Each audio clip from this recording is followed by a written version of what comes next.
स्वागत है दोस्तों। आज हम लोग पढ़ रहे हैं क्लास 10 का चैप्टर 1 हिस्ट्री है। तो चैप्टर 1 है हमारा French revolution and the idea of nation. हम लोग पढ़ने जा रहे हैं नेशनलिज्म इन यूरोप में नेशनलिज्म कैसे डेवलप हुआ। तीन चीज़ों को बांटते हैं। आपने ऑलरेडी मैंने बता रखा है आपको कि ड्यूरिंग 1848 एक फ्रेंच आर्टिस्ट हुए फैब्रिक सोडियो। उन्होंने क्या किया, 4 पेंटिंग्स बनाए। उनमें से एक पेंटिंग है जो आपके बुक के फर्स्ट पेज पे गिवन है। उस पेंटिंग का नाम है द इम्पैक्ट बिटवीन नेशंस। वो जो पेंटिंग है क्या क्या दिखाता है, मैंने आप लोग ऑलरेडी बताया है। उसमें एक स्टैच्यू ऑफ लिबर्टी है, उसके एक हाथ में एक बुक है जो मैन चार्टर्स है, ह्यूमन राइट्स चार्टर्स का बुक है। दूसरे हाथ में टॉर्च है जिसको एनलाइटमेंट ऑफ द वर्ल्ड कहा गया। और जो स्टैच्यू ऑफ लिबर्टी है ये इंडिकेट करता है एक डेमोक्रेटिक कंट्री और फ्री कंट्री को। उसमें आपको दिखाया गया है कि अलग अलग जो कंट्रीज के जो सिटीजन्स हैं अलग अपने देश का फ्लैग लेकर स्टैच्यू ऑफ लिबर्टी की ओर बढ़ रहे हैं। ये दिखाता है कि वो अपने मोनार्की को छोड़ के एक सोशल फ्री कंट्री की तरफ डेवलप कर रहे हैं, बढ़ रहे हैं। उनका डेमोक्रेसी और डे बाय डे डेवलप हो रहा है। और एक जो मेजर पार्ट है, आपने देखा होगा कि स्टैच्यू ऑफ लिबर्टी के पास कुछ वेस्ट है, कचरा है। वो कचरा है जो भी वहाँ के राजा महाराजा थे उनका मुकुट से, इट्स क्राउन ऑफ उस समय का जो चल रहा था, एक टर्म यूज करते हैं। उसमें कैसी व्यवस्था थी उस समय, जो है मोनार्की था। तो वहाँ पे जो क्राउन थे उनके मोनार्की को जो क्राउन थे वह ढेर लगा हुआ है। लोग जो है मतलब अपना मुकुट, उस समय के जो राजा थे, किंग्स थे, अपना क्राउन्स को ब्रेक कर छोड़ के तो डेमोक्रेसी की तरफ डेवलप कर रहे हैं, स्टैच्यू ऑफ लिबर्टी की तरफ डेवलप कर रहे हैं। और वे प्रिडिक्ट कर रहे हैं कि हम लोग ने मोनार्की को पीछे छोड़ दिया है और डेमोक्रेसी को एस्टेब्लिश करने, अपने सोसाइटी को चेंज करने के लिए आगे बढ़ रहे हैं। और ये सब देख के जो यूरोप के गॉड हैं जैसे like Jesus Christ and other gods देख के खुश हो रहे हैं। ये था दोस्तों तस्वीर की कहानी। उम्मीद करते हैं अच्छा लगा होगा। फिर हम लोगों ने पढ़ा, इसके आगे जो पढ़ना है, French revolution and the idea of the nation. Everybody are you getting it properly? क्या आप सुन पा रहे हैं? उम्मीद करते हैं। इस चीज़ को 2 पार्ट में डिवाइड करते हैं। ये जो फ्रेंच रिवॉल्यूशन शुरू हुआ 1789 में, तो बिफोर 1789 क्या था? 1789 के बिफोर क्या था कि फ्रांस में जो मोनार्की था, मतलब मोनार्की वैसी व्यवस्था होती है जहाँ के राजा, जहाँ के लोग राजा को इलेक्ट नहीं कर सकते हैं। राजा खुद, राजा का बेटा राजा होता है। तो वहाँ मोनार्की था, इसलिए लोगों को वोटिंग राइट्स नहीं थे, पॉलिटिकल राइट्स नहीं थे, सोशल राइट्स नहीं थे, प्रोटेस्ट करने का राइट नहीं था। तो ये कहानी है बिफोर 1789 का, कि लोगों को वहाँ राजा चुनने का अधिकार नहीं था, प्रोटेस्ट करने का अधिकार नहीं था, है ना। अपना जो है राजा कैसा होगा नहीं होगा, क्योंकि एक ही फैमिली के लोग राजा बनते थे, वही डिसाइड करते थे हमारे रूल्स एंड रेगुलेशंस को। लेकिन जो फ्रेंच रेवोल्यूशन स्टार्ट होता है वो ड्यूरिंग आफ्टर 1789। ये 1789 के बाद जो है कुछ मेजर चेंजेस होते हैं। इसमें हम लोग को पढ़ना है the changes occurred during French revolution during 1789। इसमें क्या होता है, जो मेजर चीजें हैं कि power transfer from monarchy to common citizens. After 1789 जो पावर्स होते हैं मोनार्की से ट्रांसफर होकर आम लोगों के पास चला जाता है, यानी मोनार्की लगभग खत्म हो चुका होता है। तो power transfer from monarchy to common citizens. दूसरा चेंज होता है the tricolour flag was chosen for France. France के लोगों ने या फ्रांस ने अपना जो ओल्ड फ्लैग था जिस पे राजा महाराजा का तस्वीर हुआ करता था उसको चेंज करके ट्राई कलर फ्लैग को एस्टैब्लिश करता है।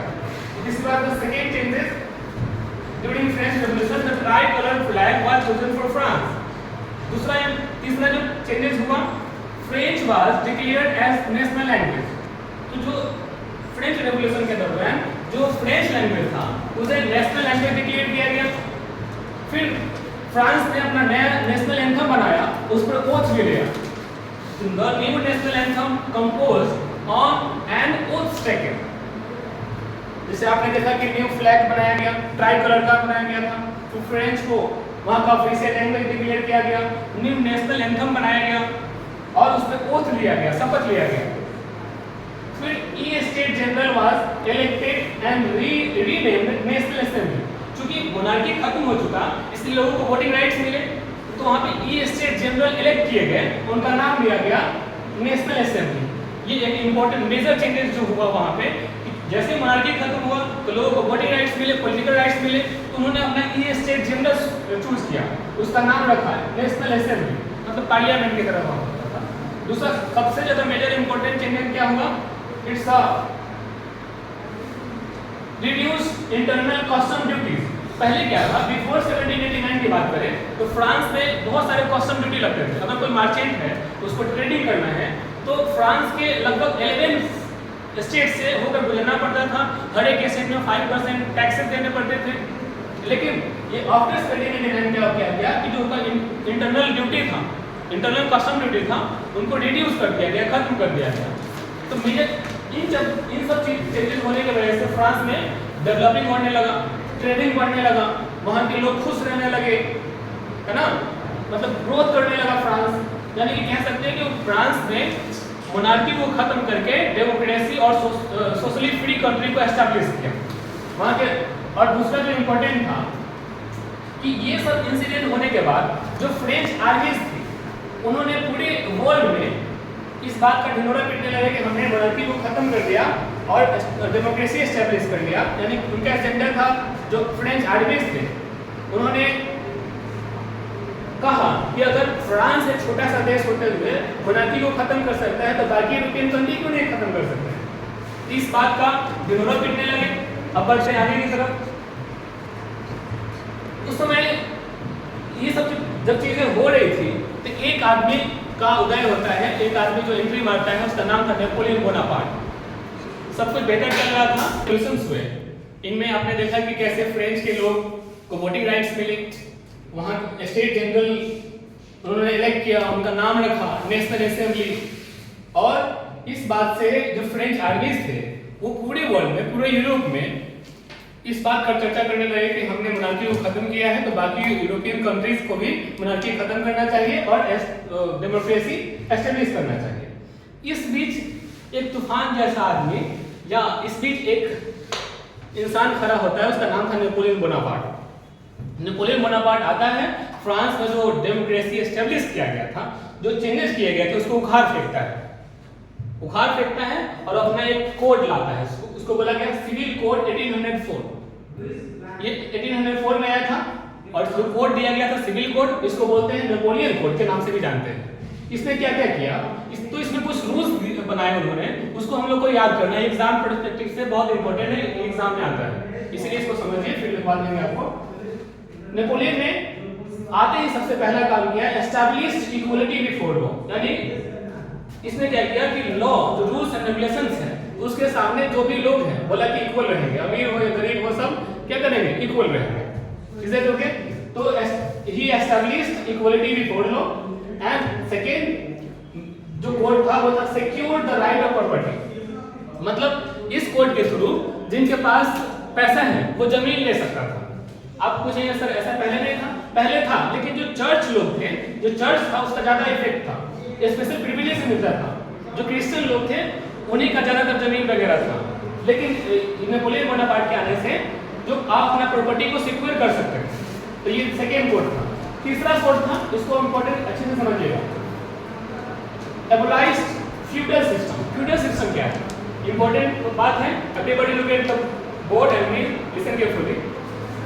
जो थर्ड कोड था नेपोलियन का, वो था एबोलाइज्ड फ्यूडल सिस्टम। ये क्या था, मतलब बिफोर 1789 की बात करें या फ्रेंच रिवॉल्यूशन से पहले की बात करें तो वहाँ के जमींदार जो थे किसानों से फ्री में काम करवाते थे, और किसान जो वहाँ के फार्मर्स जो क्रॉप्स यानी जो फसल रोपते थे उसको जबरदस्ती लेकर के अपने से बेच के और बेनिफिट्स कमाते थे। एक फ्यूडल सिस्टम था कि जमींदार ही डिसाइड करता था कि फार्मर कितना कमाएगा या नहीं कमाएगा।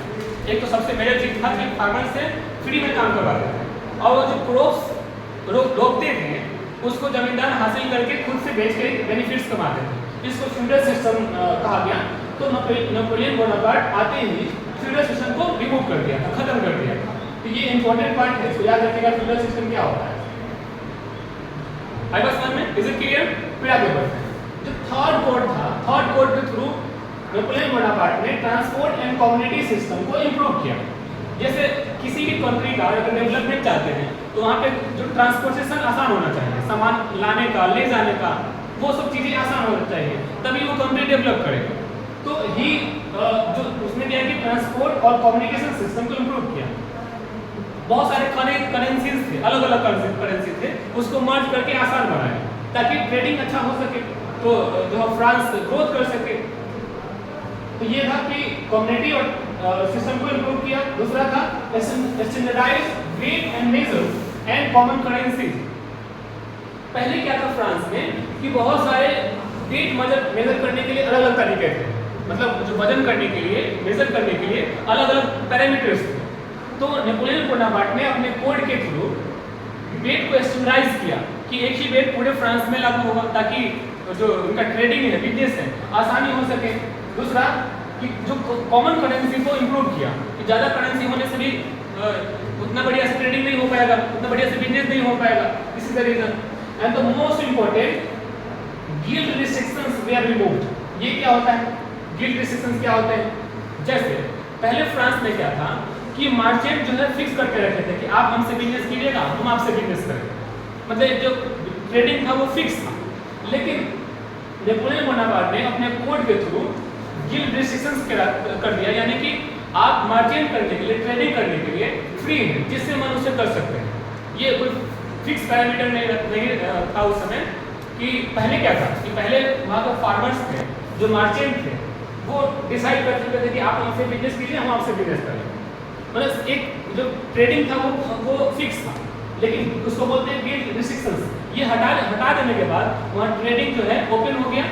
कोई भी फ्रांस के अंदर कोई भी स्टेट या कोई भी मार्चेंट जिससे मन चाहे उससे बिजनेस कर सकता है। अब मेरे प्यारे बच्चों, अब ये सब कोड को लागू होने से फ्रांस डेवलप करने लगा। बहुत फ्रांस की जो है लोग चर्चा करने लगे, इतना डेवलप करने लगे, वहाँ सब लोग खुश होने लगे।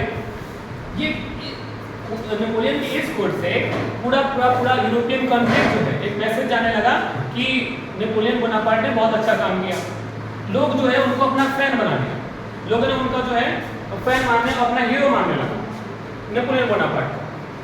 तो इससे क्या होगा, उसका पॉपुलैरिटी बढ़ने लगा और एक पॉपुलर लीडर के रूप में नेपोलियन बोनापार्ट पूरे वर्ल्ड में छा गया। अब समझते हैं कि क्या आप कभी इमेजिन कीजिए कि क्या वाकई में नेपोलियन बोनापार्ट डेमोक्रेसी के लिए अच्छा था या बुरा था? What do you think? क्या लगता है? इस कोड के थ्रू जो भी उसका पॉपुलैरिटी गेन हुआ, इम्प्रूवमेंट हुआ, व्हाट डू यू थिंक कि वो डेमोक्रेसी के लिए या सिटीजन्स के लिए उसके जो कोड थे अच्छे थे या बुरा था? या आम शब्दों में कहें कि क्या वो डेमोक्रेसी के लिए अच्छा लीडर था? तो नहीं।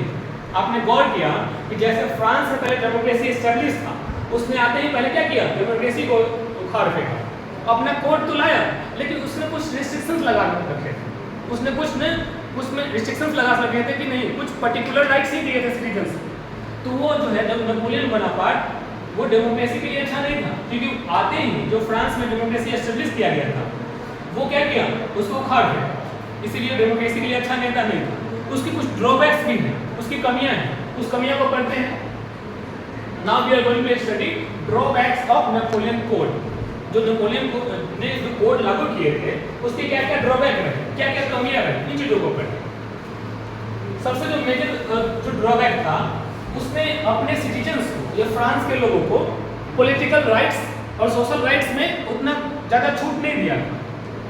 इट्स जो फर्स्ट ड्रॉबैक था lack of political rights and freedom. दूसरा, मतलब आप समझ गए होंगे कि अगर नेपोलियन बोनापार्ट ऐसा नहीं करता, डेमोक्रेसी रहता, तो कोई भी उसका उखाड़ फेंकता, उसको हटा सकता था। इसलिए उसने क्या किया था कि वहाँ के लोगों को पॉलिटिकल राइट्स और जो सोशल राइट्स होते हैं वो ज़्यादा नहीं दिया था, कुछ कम रिस्ट्रिक्शंस में दिया था। दूसरा क्या किया कि वहाँ का टैक्स, जो ट्रेडिंग को आसान बनाया, कम्युनिटी को आसान बनाया, लेकिन टैक्स बहुत इंक्रीज कर दिया था, जिससे लोग ट्रेडिंग अच्छे से नहीं हो पा रहा था और जो ट्रेडर्स थे, जो बिजनेसमैन थे, उससे नाराज हो गए थे। ये क्या है, बात समझ में आ रही है आप लोग को? मतलब आप सोचिए कॉमन सेंस से कि जब टैक्स बढ़ा दिए जाएंगे, ज़्यादा टैक्स लगेगा, तो क्या वहाँ पर मार्चेंट खुश रहेंगे? नहीं। तो जो भी बिजनेसमैन थे उससे नाराज हो गए। दूसरा कि नेपोलियन बोनापार्ट ने सेंसरशिप लगाया था। ये क्या होता है सेंसरशिप? उसने पूरे फ्रांस में कहा कि अगर कोई न्यूज़पेपर आएगा, कोई न्यूज़ आएगा या कोई भी ऐसा चीज़ आएगा तो उसके परमिशन से आएगा। मतलब उसने प्रेस को, मीडिया को फ्रीडम नहीं दिया। ये तो वही बात हो गई तानाशाही वाली सरकार, डिक्टेटरशिप वाली सरकार। डेमोक्रेसी रहा, अगर प्रेस पर सेंसरशिप लगा दिया गया तो क्या मीडिया अच्छे से बोल पाएगी, उसकी कमियों को गिना पाएगी? नहीं गिना पाएगी। दिस इज द रीजन कि उसने सेंसरशिप लगाया, जिससे वहाँ की मीडिया, वहाँ की प्रेस उससे नाखुश हो गए। और सबसे इम्पोर्टेंट ड्रॉबैक क्या था कि वहाँ फ्रांस के लोगों को जबरदस्ती आर्मी में भर्ती करने लगा, क्योंकि इसके पीछे मकसद क्या था? नेपोलियन बोनापार्ट पूरे यूरोप को हथियाना चाहता था, मतलब पूरे यूरोप पर राज करना चाहता था। और सिंपल सी बात है, अगर आर्मी बना नहीं होगा तो राज कैसे करेगा? तो वहाँ के लोगों को जबरदस्ती क्या करना शुरू कर दिया कि आर्मी में लेना शुरू कर दिया, भर्ती करना शुरू कर दिया। इस बात से पूरे फ्रांस में, फ्रांस के बिजनेसमैन, फ्रांस के सिटीजन्स उससे नाराज हो गए। उसकी जो पॉपुलैरिटी थी डे बाय डे कम हो गया, और ये रीजन बना कि वो जो एक पॉपुलर लीडर के रूप में उभरा था, डे बाय डे उसका पॉपुलैरिटी कम गया, लोग उससे नफरत करने लगे, लोग उसे हेट करना शुरू कर दिए। These are the reasons that citizens of France started hating from Napoleon Bonaparte, and the popularity of Napoleon Bonaparte decreased day by day. इन सब चीज़ों को देखा कि कैसे नेपोलियन बोनापार्ट ने, कि वो डेमोक्रेसी के लिए सही नहीं था, कुछ कोड लाए थे, लेकिन उसका मेन मकसद था क्या कि पूरे यूरोप पर राज करना, पूरे यूरोप को अपने अंदर ये करना। तो इस चीज से आप समझे होंगे कि डेमोक्रेसी के लिए क्या होना चाहिए। हम लोग जो पढ़ रहे थे नेशनलिज्म इन यूरोप, उसमें मेजर चीज़ों को पढ़ा हमने, और जो है फिर हम लोग आगे पढ़ते हैं। अब हम लोग को पढ़ना है कि the making of nationalism in Europe. Europe में जो नेशनलिज्म है कैसा होना चाहिए या कैसा था उस समय। तो ये कहानी है mid of 18th century. In the mid of 18th century there was no nation state in Europe. Europe में 18th सेंचुरी के बीच कोई नेशन स्टेट नहीं था। तो आप सबसे पहली चीज आप समझिए कि नेशन स्टेट होता क्या है। तो नेशन स्टेट जैसे अपने देश से, अपने राज्य से प्यार करता है। जैसे ये क्यों एस्टेब्लिश होता है, मान लीजिए कि ये जो नेशन स्टेट डेवलप कैसे होता है, तो इसके बीच का जो कॉमन है कि जब हम, जैसे हम मान लीजिए हिंदू हैं, अपना कल्चर मुस्लिम्स जो रिलीजन के मानने वाले लोग हैं उसके साथ शेयर करने लगे, वो अपना शेयर करने लगे, तो हमें क्या होगा, नेशन स्टेट बढ़ेगा, हम अपने देश से प्यार करेंगे। अगर ज़्यादा अलगाव है, अलग अलग रिलीजन के लोग अपना नहीं मिल रहे हैं, नहीं बात कर रहे हैं, उन्हें अपना कल्चर शेयर नहीं कर रहे हैं, तो उसमें डाइवर्सिटी आएगा, चेंजेस आएगा, जो एक देश के लिए अच्छा नहीं है। The nation state, the mid of 18th century, there was no any nation state in Europe. ये डेवलप कैसे होता है, जब अपना लैंग्वेज, अपना कल्चर और अपना आइडेंटिटी अलग अलग कम्युनिटी के लोग, अलग अलग रिलीजन के लोग आपस में शेयर करते हैं, तो नेशन स्टेट क्रिएट होता है, अच्छा होता है। जैसे for example India is a nation state. India के अंदर बहुत सारे अलग अलग रिलीजन के मानने वाले लोग हैं, अलग कम्युनिटी के मानने वाले लोग हैं, अपना कल्चर शेयर करते हैं। इतना डाइवर्सिटी होने के बावजूद पूरे वर्ल्ड में इंडिया डेमोक्रेसी का बहुत बढ़िया एग्जाम्पल है ना। तो ये नेशन स्टेट उस समय यूरोप में नहीं था। तो आपने समझा होगा कि नेशन स्टेट कैसे क्रिएट किया जा सकता है। तो by sharing our language, culture and identities to various communities, to various regions, ये नेशन स्टेट डेवलप होता है। Is that clear? कोई दिक्कत नहीं इसमें, समझ में आ गया? फिर आगे बढ़ते हैं। अब पढ़ते हैं कि in the mid of 18th century society divided into two parts. उस समय का जो फ्रांस था, जो उस समय का जो यूरोपियन कंट्रीज थे, वो दो सोसाइटी में डिवाइडेड थे। एक को बोलते हैं एरिस्टोक्रेट्स, दूसरा को बोलते हैं पीजेंट्स। तो जो 18th सेंचुरी के जो मिड में जो सोसाइटी था वो टू पार्ट्स में डिवाइडेड था। एक को बोलते हैं एरिस्टोक्रेट्स, दूसरा को पीजेंट्स। तो जो एरिस्टोक्रेट्स थे वो उनकी संख्या कम थी, यानी कि वो माइनॉरिटी में थे, और जो पीजेंट थे उनकी संख्या ज़्यादा थी, वो मेजॉरिटी में थे।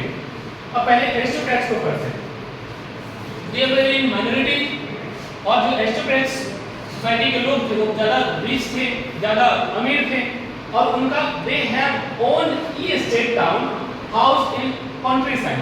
और कंट्री के जो डेवलप जगह होते हैं, जो डेवलप सिटीज थे, वहाँ उनका घर था। स्वाभाविक बात है, रिच थे वो, दूसरा, उनके पास ज्यादा सोशली और पॉलिटिकल पावर था। अब सोचिए, ये थे माइनॉरिटी में, ज्यादा पावर और जो रिच ये थे। दूसरा, ये जो एरिस्टोक्रेट्स के लोग थे वो फ्रेंच लैंग्वेज बोलते थे।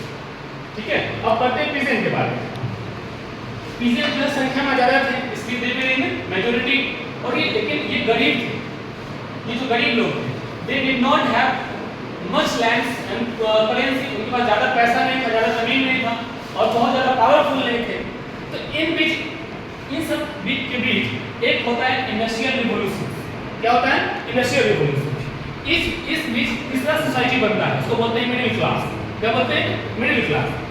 मतलब ये जो एक एरिस्टोक्रेट सोसाइटी थी, पीजेंट सोसाइटी थी, इस बीच पूरे यूरोप में इंडस्ट्रियल रिवॉल्यूशन चल रहा होता है। उसके बाद एक न्यू सोसाइटी बन के आती है, उसको बोलते हैं मिडिल क्लास। मिडिल क्लास के लोग क्या थे? एजुकेटेड, जैसे डॉक्टर्स और लॉयर्स, ये सब लोग थे। तो हम लोग पढ़ेंगे फिर नेक्स्ट वीडियो में। आप बताइए कैसा लगा, और उम्मीद करते हैं कि अच्छा लगा होगा। तो अपने दोस्तों के साथ सब्सक्राइब करिएगा, शेयर करिएगा। थैंक यू, जय हिंद।